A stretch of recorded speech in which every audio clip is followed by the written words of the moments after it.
Bismillahirrahmanirrahim.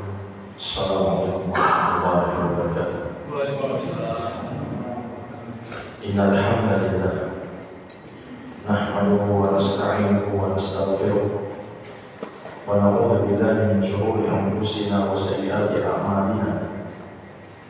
May yahdihillahu fala mudilla lahu wa may yudlil fala hadiya lahu.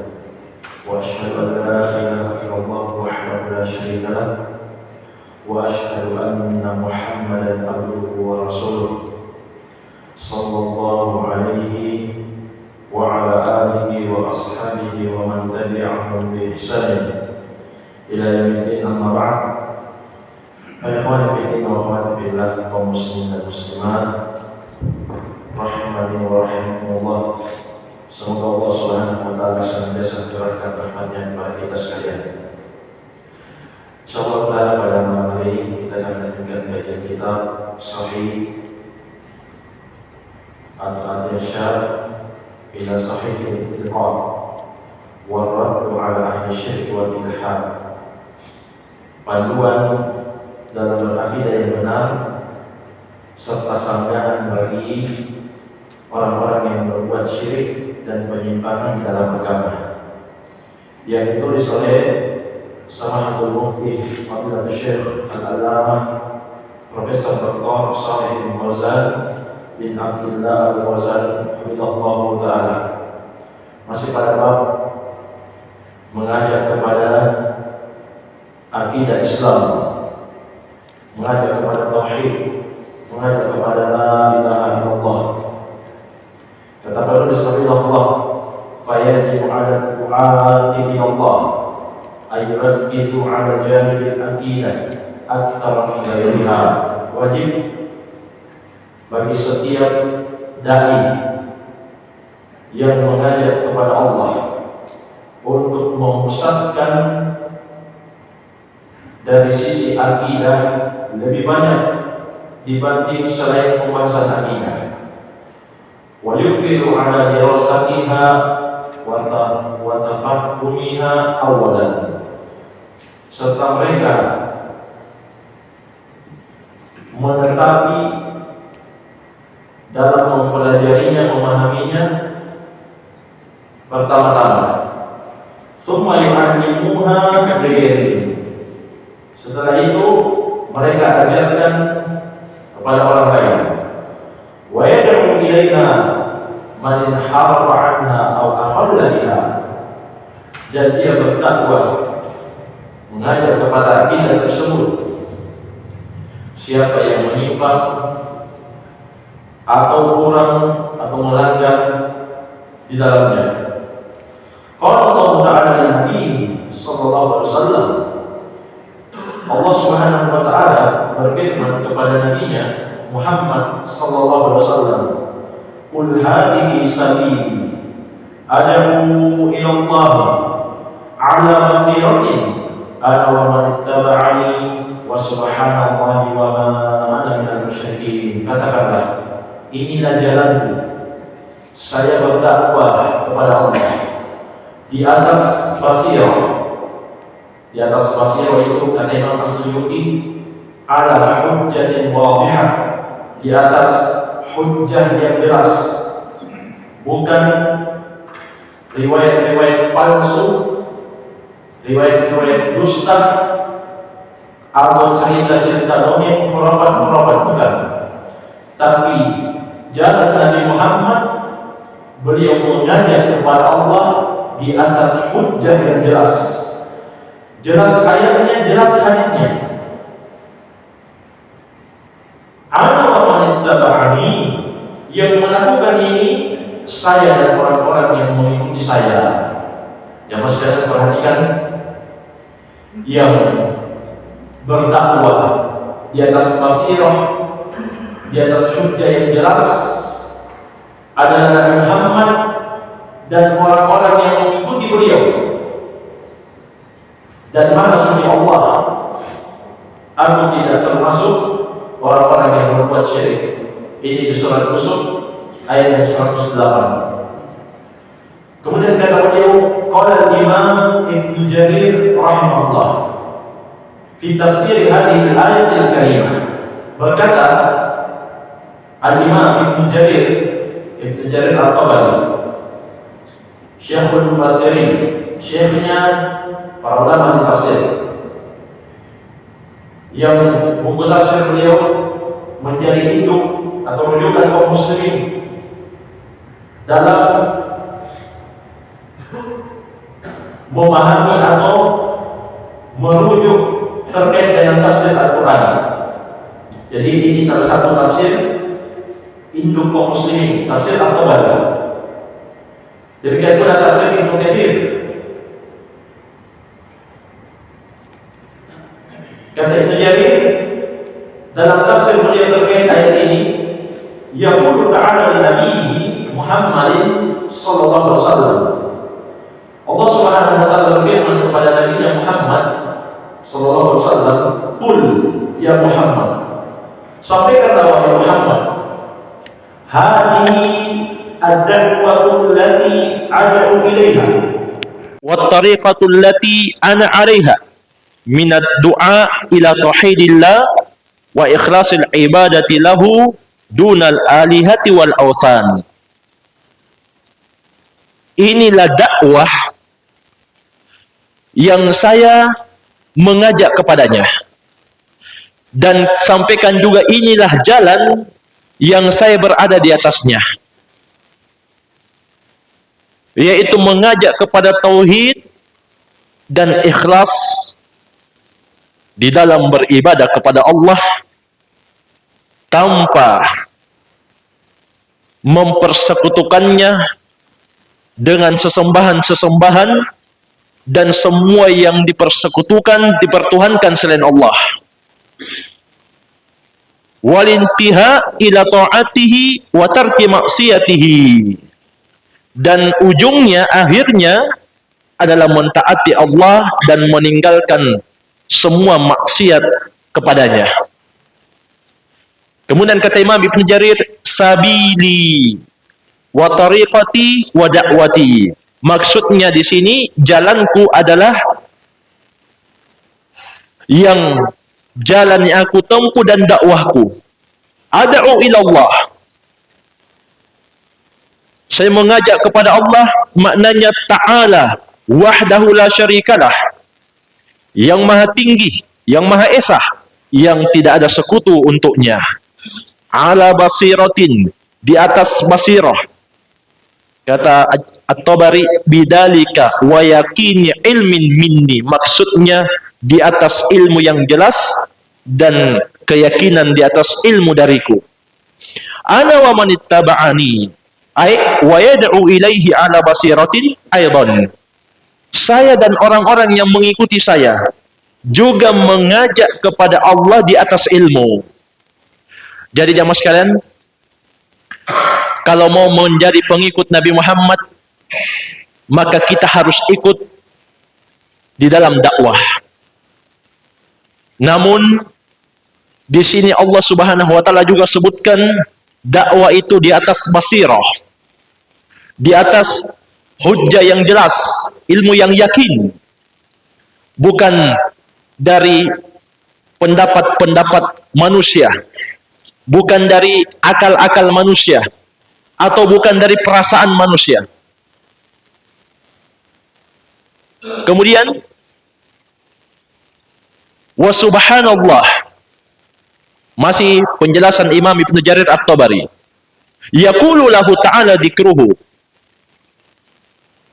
Jadi Nabi Muhammad mengatakan subhanallah wa qul tanzihan lillahi ta'ala wa ta'dhiman lahu min ayyakuna lahu syarikun fi mulkihi aw ma'budun siwahu fi sultanihi. Maknanya Allah memerintahkan beliau, katakanlah subhanallah, sebagai pensucian untuk Allah dan pengagungan hanya untuknya dari adanya sekutu di dalam kerajaannya dan adanya yang diibadahi selain dia di dalam kekuasaannya. Jamaah sekalian, di sini dikatakan subhanallah. Kenapa? Sebab mempersekutukan Allah itu maknanya menyamakan Allah dengan makhluk. Allah yang sempurna disamakan dengan makhluk yang penuh dengan kekurangan, maka pantas jika Allah Subhanahu wa taala disucikan. Subhanallah. Makanya di ayat yang lain dikatakan Subhanahu wa ta'ala. Ini sering kita dengar dan sering kita ucapkan. Allah Subhanahu wa ta'ala. Ada kelanjutan ayatnya. Itu ayat Subhanahu wa ta'ala amma yusyrikun. Maha suci dia dan maha tinggi dia dari semua yang mempersekutukannya. Jadi jamaah sekalian, berbuat syirik itu adalah perendahan untuk Allah, maka untuk membayarnya atau memperbaikinya dengan mengucapkan subhanallah. Berbuat syirik adalah perendahan untuk Allah, dan untuk memperbaikinya maka ucapkan subhanallah. Kemudian wa ma ana minal musyrikin, kata Imam Ibn Jarir At-Tabari rahimahullah, yaqulu wa ana bari'um min ahli syirki bihi lastu minhum walahum minni. Saya berlepas dari orang-orang yang berbuat syirik. Saya tidak termasuk dari mereka dan mereka tidak termasuk dari saya. Intaha kalam Ibn Jarir rahimahullah. Selesai kalamnya Ibn Jarir At-Tabari. Baik, kemudian kata Al-Allamah Al-Fauzan hafizahullah, fal ayatul karimah tadullu ala ahammiyati ma'rifatil aqidah al-islamiyah wa da'wati ilaiha. Maka ayat ini, ayat yang mulia ini menunjukkan betapa pentingnya mengetahui akidah Islam dan berdakwah kepadanya. Wa anna atba'ar rasul alaihi salatu wassalam hum man iktada bihi fi dalikah wattasafa bis sifatain. Dan sesungguhnya pengikut-pengikut ar-rasul berdasarkan ayat ini adalah orang yang mengikuti beliau dalam hal tersebut dan memiliki dua sifat, al-ilmi bil aqidah wa da'wati ilaiha. Jadi pengikut Nabi Muhammad memiliki dua sifat berdasarkan ayat ini, yaitu mengilmui akidah yang benar, akidah Islamiyah, dan mengajak kepadanya.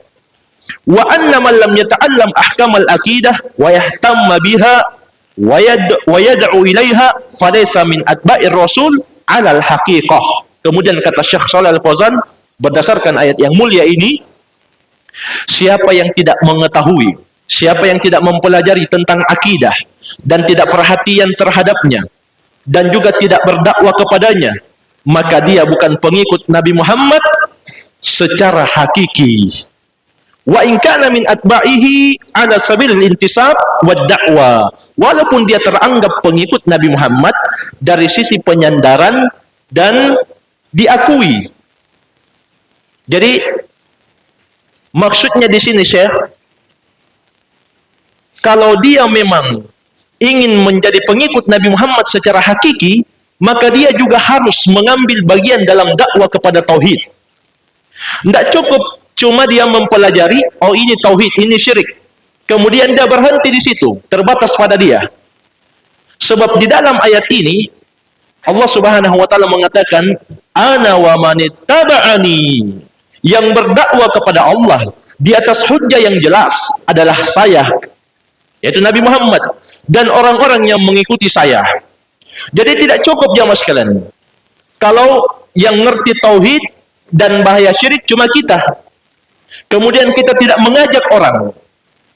Tapi jangan juga jamaah sekalian baru hijrah, belum punya basirah, harusnya dia banyak-banyak belajar, langsung terjun dalam medan dakwah. Bukan juga seperti itu. Jadi kalau dia sudah punya ilmu, maka dia harus berdakwah untuk menjadi pengikut Nabi Muhammad yang hakiki. Kemudian mungkin ada pertanyaan atau timbul pertanyaan, apakah dakwah itu harus secara langsung dan berceramah, berkhutbah di hadapan manusia? Jawabannya jamaah sekalian, kalau dia sanggup untuk melakukan itu, maka itu yang harus dia lakukan. Kalau dia sanggup untuk langsung menyampaikan yang dia ketahui. Tapi kalau tidak, maka hendaklah dia ikut mengambil bagian, apakah dalam bentuk mengajak orang, dalam bentuk memberitahukan, menunjukkan kepada orang bahwa untuk mengetahui tentang akidah Islam, datanglah ke majelis-majelis ilmu. Maka jamaah sekalian, dia akan mendapatkan pahala yang besar. Bahkan dia akan mendapatkan pahala yang terus mengalir. Makanya kalau orang punya medsos, harus dimanfaatkan. Jangan yang diposting itu cuma video makan-makan, atau video ngopi di warkop. Iya, ini kurang bermanfaat jamaah sekalian. Apa faedahnya? Justru orang yang tidak diajak itu biasa jengkel kalau lihat yang seperti itu. Kemudian makan-makan yang enak dilihat sama orang-orang yang tidak mampu, orang-orang miskin. Subhanallah. Ini tidak cocok, tidak pantas. Ada juga yang membantah. Katanya, Ustaz, masa miskin? Buktinya dia bisa buka medsos, beli kuota. Maka kita jawab, siapa tahu dia pakai wifi? Wifi gratis. Kemudian lihat antum makan kepiting di situ. Cumi, udang. Subhanallah. Jamaah sekalian, postinglah yang bermanfaat. Yang orang itu bisa mendapatkan faidah di situ. Share dakwah-dakwah sunnah, kajian-kajian sunnah.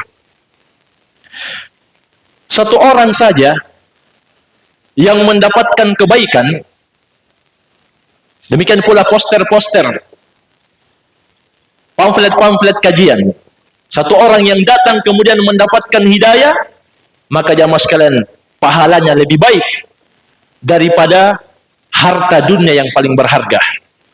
Sebagaimana kata Nabi SAW kepada Ali bin Abi Thalib, la yahdiyallahu bika rajulan wahidan khairun laka min humrin na'am. Allah memberikan hidayah satu orang melalui sebab kamu, kata Allah. Allah memberikan hidayah satu orang melalui sebab kamu, kata Nabi. Ini Nabi sampaikan kepada menantunya Ali bin Abi Thalib. Allah memberikan hidayah satu orang melalui sebab kamu, itu lebih baik dibanding harta dunia yang paling berharga. Demikian pula jamaah sekalian, dalam hadits riwayat Muslim dari sahabat Abu Hurairah radhiyallahu anhu, Nabi kita yang mulia Muhammad SAW mengatakan, man da'a ila hudan, siapa yang mengajak kepada petunjuk, kepada kebaikan, kepada kebenaran, kana lahu minal ajr mithlu ujuri man tabi'ahu, maka dia akan mendapatkan pahala seperti orang yang mengikutinya, la yanqusu dzalika min ujurihim syai'a, dan itu tidak akan mengurangi pahala orang-orang yang mengerjakannya sedikit pun juga. Jadi kalau ada orang yang dapat hidayah, kenal sunnah melalui postingan kita, melalui share-nya kita, kemudian kita tunjukkan di sana ada kajian, kemudian dia datang dan dia dapat hidayah, dia mengerti tentang akidah Islam, dia tinggalkan kesyirikan yang selama ini dia lakukan, dia mengerti tentang sunnah, dia tinggalkan perbuatan-perbuatan bid'ah yang selama ini dia lakukan, maka orang yang mengajak tadi, walaupun dia mungkin cuma di rumah, maka dia akan mendapatkan pahala sama dengan orang yang mengerjakannya, sama dengan orang yang mengikutinya, tanpa mengurangi pahala mereka sedikit pun juga. Tapi sebaliknya jamaah sekalian, wa man da'a ila dhalalatin, siapa yang mengajak kepada satu kesesatan, satu penyimpangan, satu dosa. Di sini kata para ulama, walaupun dia sebenarnya itu tidak menyampaikan secara langsung dengan mulutnya, cuma mencontohkan dengan perbuatannya. Contohnya apa? Joget-joget di TikTok. Itu dia tidak bilang-bilang ikut joget juga, ikut joget bersama saya, tidak. Tapi dia contohkan dengan perbuatannya. Dia joget-joget. Apalagi dia membuka aurat, kemudian disaksikan oleh jutaan manusia. Mengajak kepada dosa, mengajak kepada kesesatan. Kana alaihi minal ismi, kata Nabi. Maka untuknya akan mendapatkan dosa mithlu asami man tabi'ahu, seperti dosa orang-orang yang mengikutinya. Jadi walaupun dia tidak mengajak langsung dengan mulutnya, tapi badannya, amalannya mengajarkan orang seperti itu, ada yang mengikuti dia, maka dia akan mendapatkan dosa dan dosa orang yang mengikutinya. La yang kusudalika min asamihim syai'a, tanpa mengurangi dosa-dosa orang yang mengikutinya tadi sedikit pun juga. Jadi jamaah sekalian, berhati-hatilah. Di sini ada dua yang terus mengalir.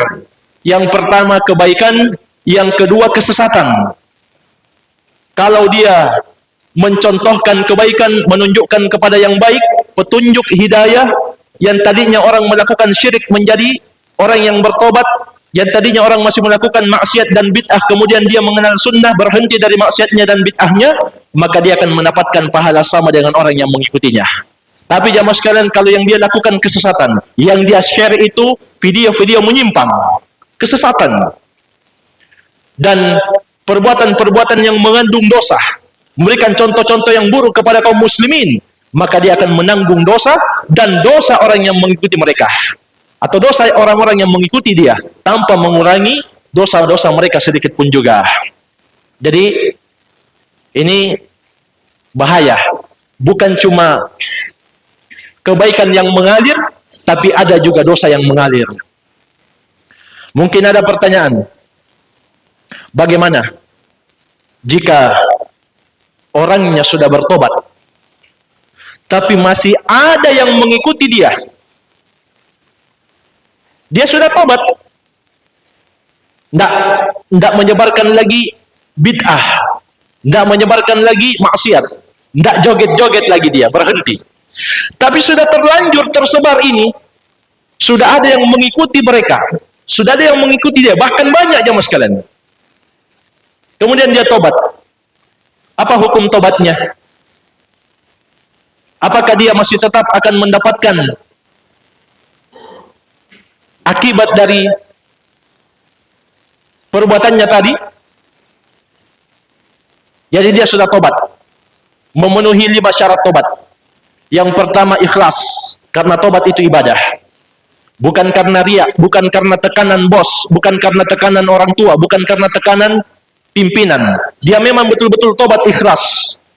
Yang kedua menyesal, sebab kata Nabi, at-taubatu nadamun, tobat itu buktinya menyesal. Yang ketiga dia tinggalkan dosa itu, nggak mungkin dia bertobat tapi dia masih melakukannya. Yang keempat bertekad tidak akan mengulanginya lagi.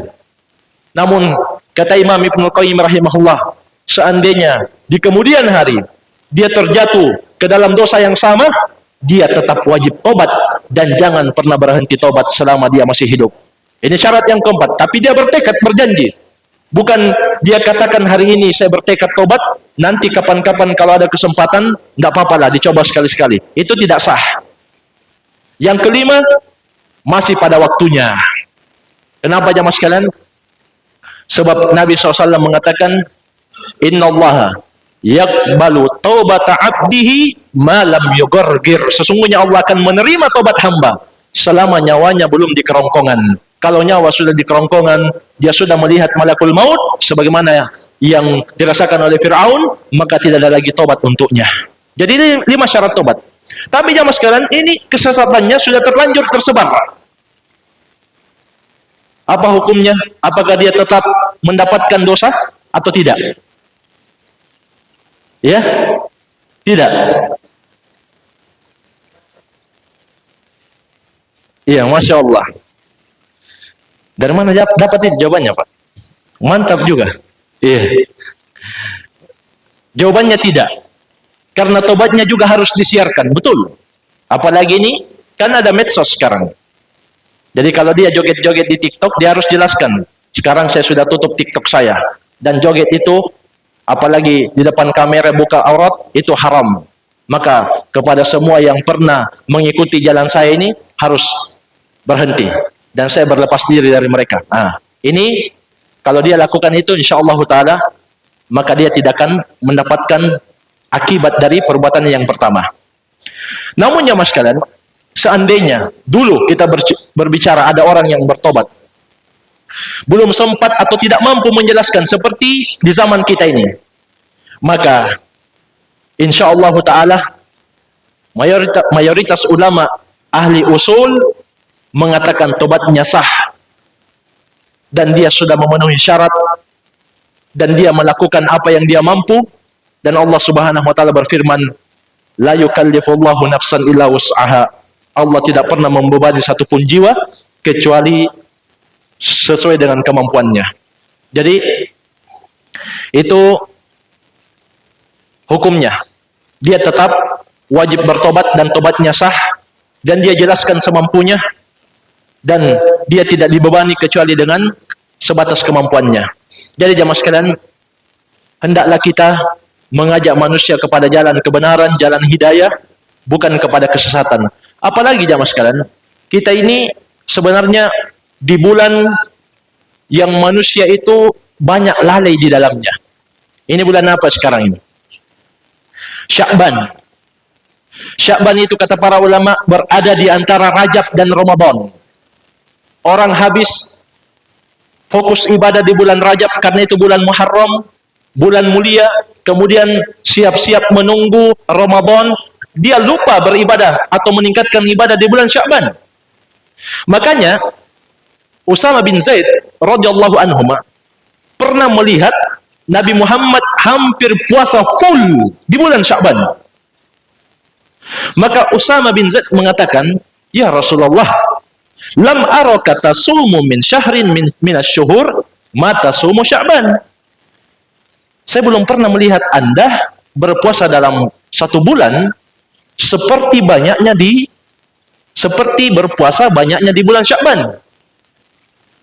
Qala daka syahrun yakfalun nas anhu baina Rajab wa Ramadan. Maka Nabi SAW mengatakan, itu bulan, yaitu bulan Sya'ban, adalah bulan yang banyak manusia lalai di dalamnya, terletak antara Rajab dan Ramadan.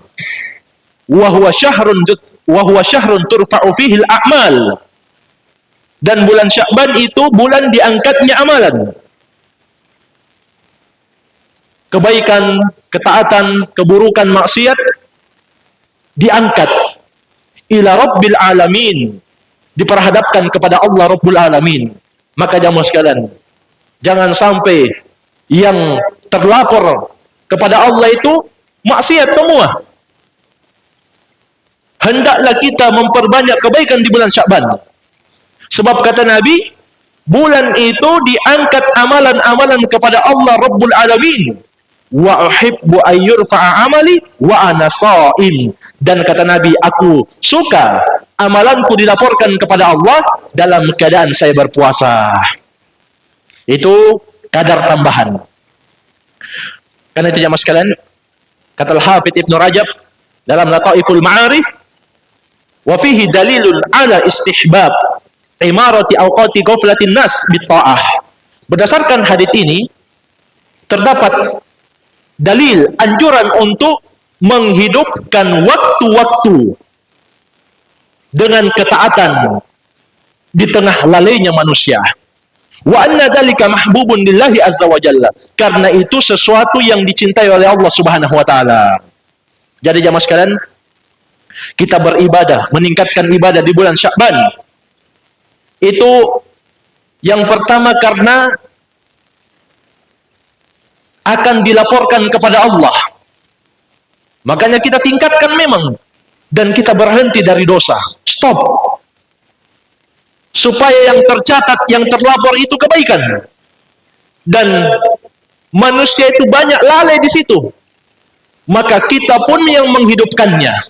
Dan itu amalan yang Allah cintai. Makanya jamaah sekalian, kenapa sholat malam termasuk sholat yang paling afdal setelah sholat wajib? Karena orang tersebut mengingat Allah di saat manusia sedang tidur. Saat manusia sedang lalai, dia bangun untuk mengingat Allah Subhanahu wa taala. Salat beribadah kepadanya. Makanya kata Nabi, afdalus salah ba'dal faridah salatul lail. Seafdal-afdal salat setelah salat wajib adalah salat malam. Kenapa? Karena dia mengerjakan di tengah manusia itu sedang tidur. Baik. Demikian pula jamaah sekalian, kita tingkatkan bacaan Quran. Kita sudah sebutkan bahwa menurut sebagian ulama, kalau ada yang belum hatam-hatam Al-Quran lebih dari 40 hari itu hukumnya makruh. Berdasarkan hadits Abdullah bin Amr yang dikeluarkan oleh Imam Abu Daud. Nabi ditanya berapa batas maksimal orang hatam Al-Quran. Nabi katakan fil arba'in atau fi arba'ina yauman, 40 hari. Ini dalam hadis riwayat Abu Daud dari sahabat Abdullah bin Amr. Jadi kalau dia tidak hatam-hatam Al-Quran sampai 3 bulan, itu makruh. Sampai-sampai jamaah sekalian, Nabi Muhammad SAW mengadu kepada Allah. Wa qala Rasul, ya Rabbi inna qaumi ittakhadhu hadzal Qur'ana mahjura. Wahai Allah Rabbku, sesungguhnya kaumku ini telah menjadikan Al-Quran sebagai sesuatu yang dihijrahi. Apa maksudnya jamaah sekalian Al-Quran sesuatu yang dihijrahi? Maksudnya taraku anha wa a'radu anha. Taraku anhu wa a'radu anhu. Mereka meninggalkannya, tidak membacanya dan berpaling dari mengamalkannya. Dan jamaah sekalian, pahalanya satu huruf itu bisa sampai 10 kebaikan.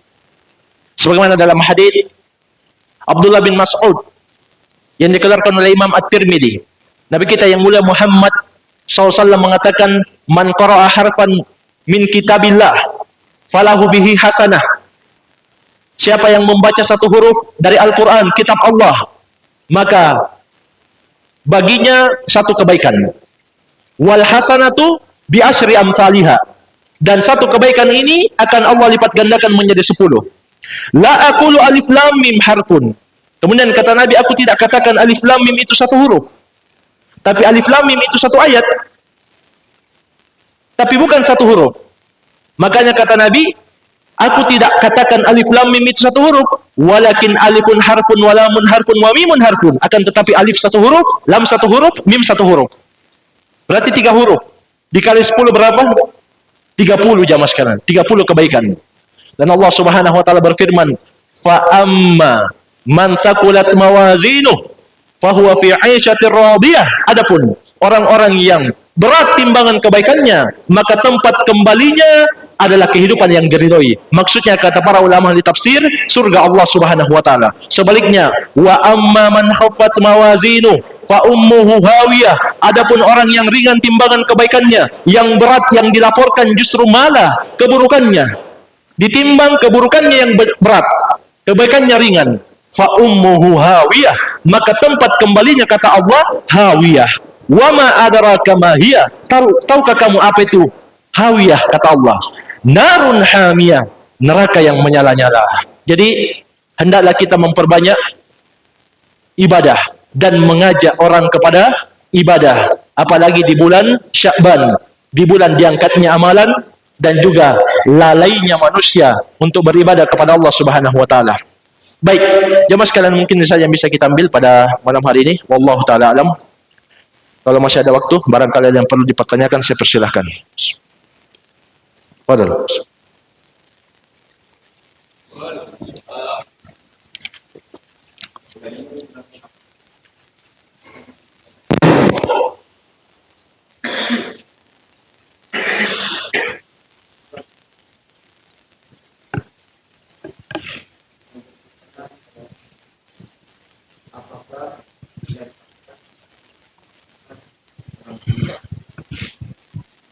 atau disyariatkan kekuburan secara umum.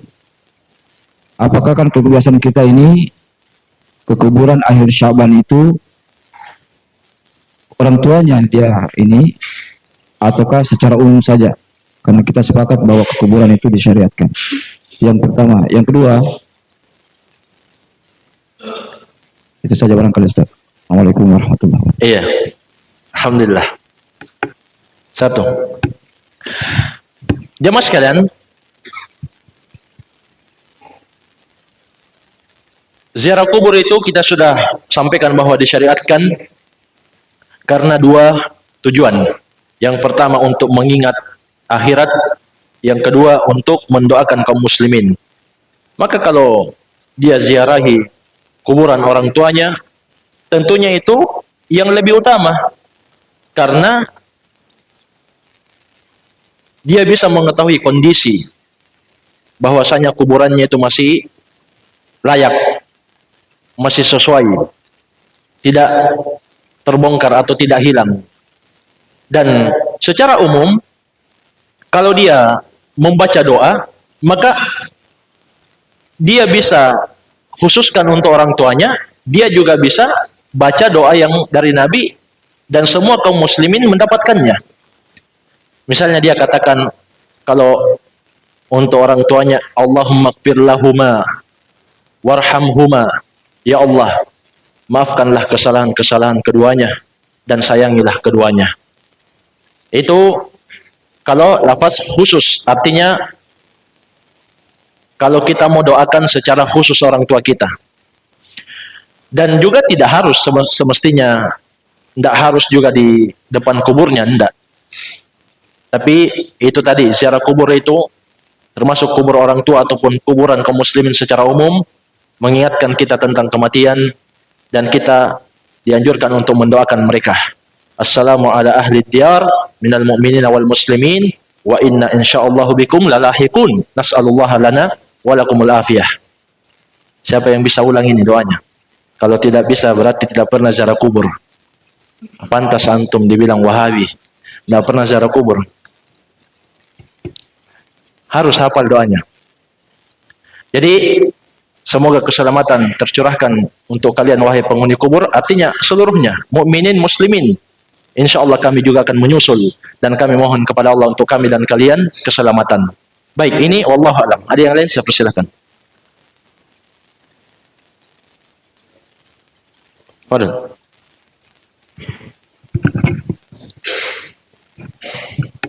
Bismillah. Ustaz, terkait masalah kuburan yang bentuknya di pemakaman biasa, ada yang menulis Al-Quran di sana itu Ustaz. Itu bisa dihilangkan atau bagaimana dihancurkan? Bagaimana dengan serpihannya Ustaz? Karena ada Al-Quran di situ Ustaz. Dia tulis. Baik. Apa yang dia tulis? Dia tulis Al-Quran Ustaz di nisannya ya, nisan. Iya. Baik. Jamaah sekalian, di dalam hadits riwayat Muslim dari Jabir bin Abdullah, Nabi kita yang mulia Muhammad sallallahu alaihi wasallam mengatakan, atau Jabir mengatakan, naha anna Rasulullah sallallahu alaihi wasallam naha ayyujassasal qabru. Rasulullah sallallahu alaihi wasallam melarang mengapuri kuburan, maksudnya menyemen. Wa yuq'ada alaihi, demikian pula diduduki di atasnya. Ini jamaah sekalian hadits riwayat Muslim dari Jabir bin Abdullah. Bukan ucapan ustaz, bukan ucapan ulama. Dan haditsnya dalam Sahih Muslim. Itu tidak meragukan rawinya, tidak perlu diteliti, tidak perlu diperiksa sanadnya. Karena Sahih Al-Bukhari, Sahih Muslim adalah dua kitab tersahih setelah kitabullah, setelah Al-Quran. Maka kata Nabi, atau kata Jabir bin Abdullah, Nabi melarang untuk menyemen kuburan. Duduk di atasnya. Wa yubna alaih, dibangun di atasnya, ditinggikan, dibangun. Sehingga bisa jadi dikultuskan. Dalam riwayat yang lain dikatakan au yuzadu alaihi au yuktabu alaihi. Ditambah atau ditulis di atasnya. Jadi jamaah sekalian, yang boleh itu cuma tanah hasil galian lahatnya. Karena kalau orang meninggal itu dua model syar'i. Ada yang modelnya syak, yang di tengahnya lubang, ada yang lahat, yang di kanannya masuk. Makanya dikatakan lahat. Miring dia. Maka tanah yang digali itu setelah diisi jenazah akan lebih. Akan ada tanahnya lebih. Itulah yang akan berada di atasnya nanti. Tadinya tanahnya rata, setelah diisi jenazah, pasti tanahnya akan lebih. Dan itu kurang lebih sejengkal. Karena itu jamaah sekalian, Ali bin Abi Thalib radhiyallahu anhu. Beliau ini bukan Wahabi. Wahabi itu baru datang belakangan. Wahabi juga terbagi dua. Ada Khawarij, ada orang yang Khawarij itu Abdul Wahab bin Rustum. Itu sebenarnya Wahabi yang asli itu. Tapi Syekhul Islam Muhammad bin Abdul Wahab sebenarnya itu, kalau kita mau tahu secara bahasa itu, ini yang menggelari Wahabi beliau ini selalu mengaku pakar nahu. Pakar nahu itu jarang salah baca kitab. Jarang salah baca kitab, tapi baca kitabnya tidak pernah didapat di YouTube, di medsos. Dia hanya suka mengkritik baca kitabnya ustadz-ustadz sunnah. Tapi yang mengkritik ini tidak pernah baca kitab. Jadi susah kalau mau dikritik. Jamaah sekalian, jangankan bahasa Arab, baca kitab, gundul. Bahasa Indonesia saja, iya. Kalau kita disuruh baca dulu di sekolah oleh guru bahasa Indonesia kita, baca pengalaman pulang kampungnya Budi. Itu jamaah sekalian satu halaman, pasti ada yang salah. Ini bahasa Indonesia ini, tiap hari kita ucapkan, apalagi bahasa Arab yang jarang kita pakai. Jadi itu bukan ukuran. Dan jamaah sekalian, sebenarnya ada pakar nahu yang lebih jago daripada mereka semua, tapi sesat. Siapa itu? Abu Jahal. Abu Jahal itu tidak belajar nahu. Tapi ketika Nabi Muhammad mengatakan ucapkan la ilaha illallah, apa kata Abu Jahal? Aja'alal alihata ilaha wahidah? Apakah dia ini ingin menjadikan Tuhan itu satu saja? Kenapa bisa begitu jamaah sekalian? Padahal la ilaha illallah itu tidak ada ilah kecuali Allah. Itu kan lafaz kalau kita zahirnya. Kenapa Abu Jahal bilang apakah dia ingin menjadikan Tuhan itu satu? Dari mana Abu Jahal tahu? Jamaah sekalian, ternyata la ilaha illallah itu ada khobarnya. La ilaha haqqun illallah. Tidak ada yang berhak diibadahi kecuali Allah. Kenapa dihilangkan ini haqqun? Tinggal la ilaha illallah.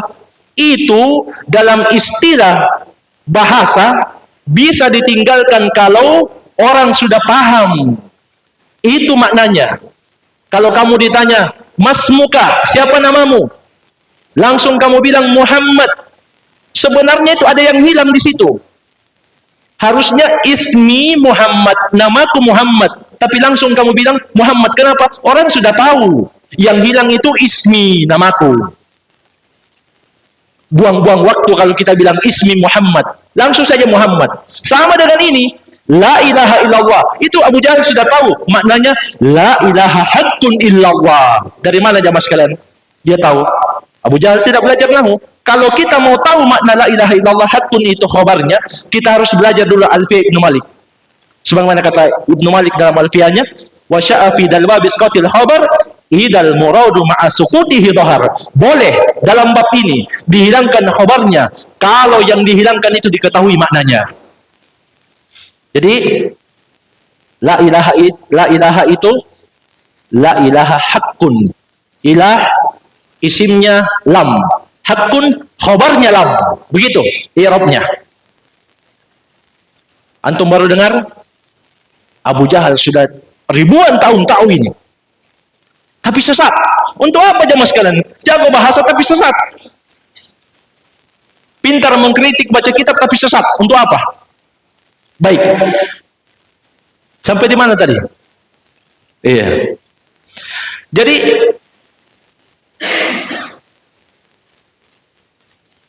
iya, wallah alam, sudah lupa. Kita cukupkan dulu, sudah masuk waktu Isya. Lebih dan kurangnya saya mohon maaf, wabillahi taufik. Subhanakallahumma bihamdik, asyhadu an la ilaha illa anta astaghfiruka wa atubu ilaik. Walhamdulillahirabbil alamin. Wassalamualaikum warahmatullahi wabarakatuh.